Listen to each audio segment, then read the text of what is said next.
This Sunday, more than 30,000 sheaves of wheat were harvested to raise money for the Agricultural Museum and the Canadian Foodgrains Bank at an event called Harvesting Hope near Austin, Manitoba. But the sheaves weren't harvested in the way we see today. Joining us to talk about it is Elliot Sims, one of the co-chairs of the event. Hello, Elliot. Good afternoon, Deborah. So take us back to the organizing days. What were some of the goals for Harvesting Hope? Well, the Manitoba Agricultural Museum and the Canadian Foodgrains Bank have been working together on Harvesting Hope, a world record to help the hungry, since early 2014. In late August 2015, we officially launched the event with the goal of getting together 125 vintage threshing machines to operate simultaneously as a fundraising event for both of our organizations. I'm pleased to say that as of last Sunday, July 31st, we even exceeded our own goals by getting 148 threshing machines all together in the same field, operated by over 750 volunteers. Wow, what was the atmosphere like before the event started when you're seeing all these machines piling up in the field? The momentum for this event has just been on a continual upstream since August 2015. In the last several weeks here, there's been nothing but truck after truck after truck delivering equipment, delivering supplies for the event and for our host festival, the Manitoba Threshermen's Reunion and Stampede, of which we were one of many parts. And it was just an infectious enthusiasm for the event that, of course, culminated on Sunday at 4 o'clock when all these machines finally kicked into gear and we began the attempt. Did you have a good turnout of spectators as well? You know, we had a phenomenal day on Sunday. We had over 1,500 volunteers on the grounds when you include all the other volunteers that were doing things such as accepting gate admissions, running our shuttle system, providing food services and whatnot. Plus, we had nearly 8,000 visitors come to our grounds to experience this event and to support the Canadian Foodgrains Bank. So just a tremendous turnout by people from not only local areas, but from across the continent.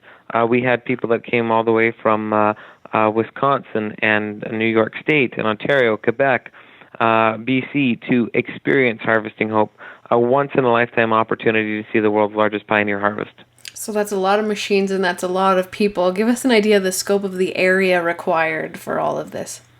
Well, to put all of to provide efficient spacing for all the machines and adequate room for our volunteers to work, it took up nearly a 15-acre field to line up all these machines and deliver their sheaves in the proper spots so that they could work. Tell us about these machines that were on the grounds.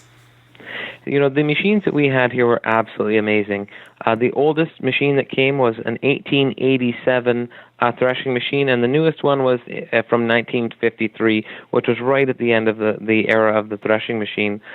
Combined, of the 148 machines that were there was 3,900 cylinder inches of capacity, and it took 6,100 horsepower to make these machines operate.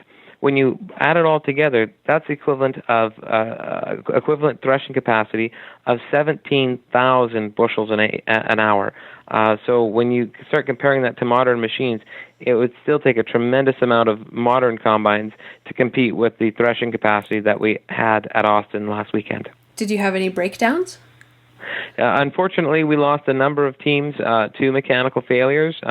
One of the problems we had was that the day before we had over an inch of rain, so the grain wasn't bone dry. So that always causes belts to slip, chains to break. So there's a few machines that unfortunately went down, but we still had well over the number we needed to set a new world record.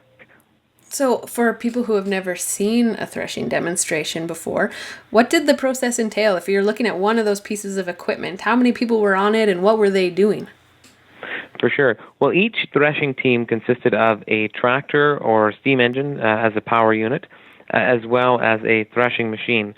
And for those that aren't familiar with threshing machines, they were literally made to separate the wheat from the chaff. The equivalent of a modern-day combine, only in previous days, the machine was stationary, so you had to bring all the wheat to it instead of having the harvester go around the field.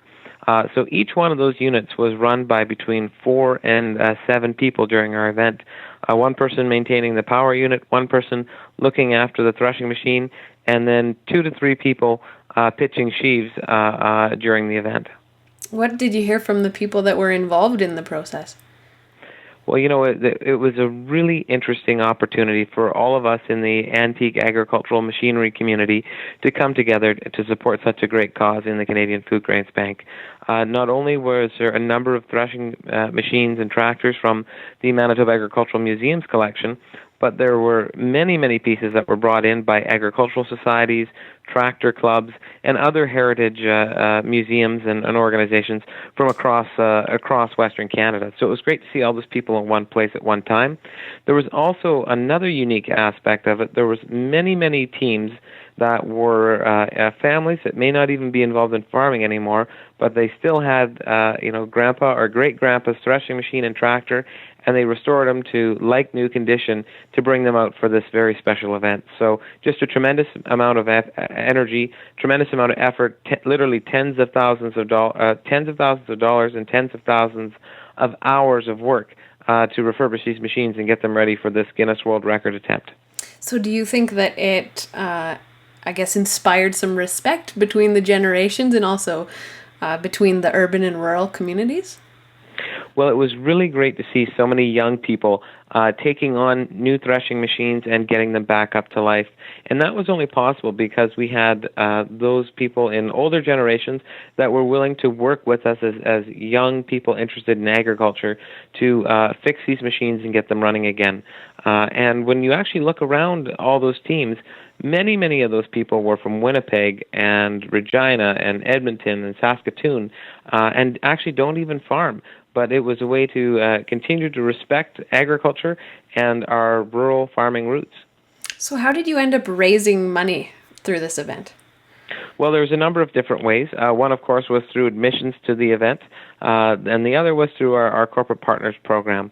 There was a number of companies and individuals from across Canada that wanted to be involved in this event by sponsoring threshing teams and assisting us in many other ways, whether it was through transportation of equipment or raising awareness of the event through media outreach. There's just a tremendous amount of support from all areas of industry to make this event happen.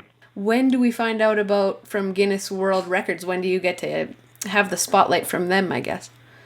Well, it takes a little bit of time. We have to collect a number of pieces of evidence from both independent witnesses that were on the grounds, as well as collect all of our pictures that were taken of the event and video that was taken from the event, and get all that packaged and sent to Guinness. Once as they get that, it'll take some time for them to review it all and ensure it is up to their standard. And so we're hoping to hear in later August or early September about whether our unofficial Guinness World Record will become an official one. Elliot Sims, thank you so much for joining us today, and congratulations on the event. Well, thanks so much. Always a pleasure.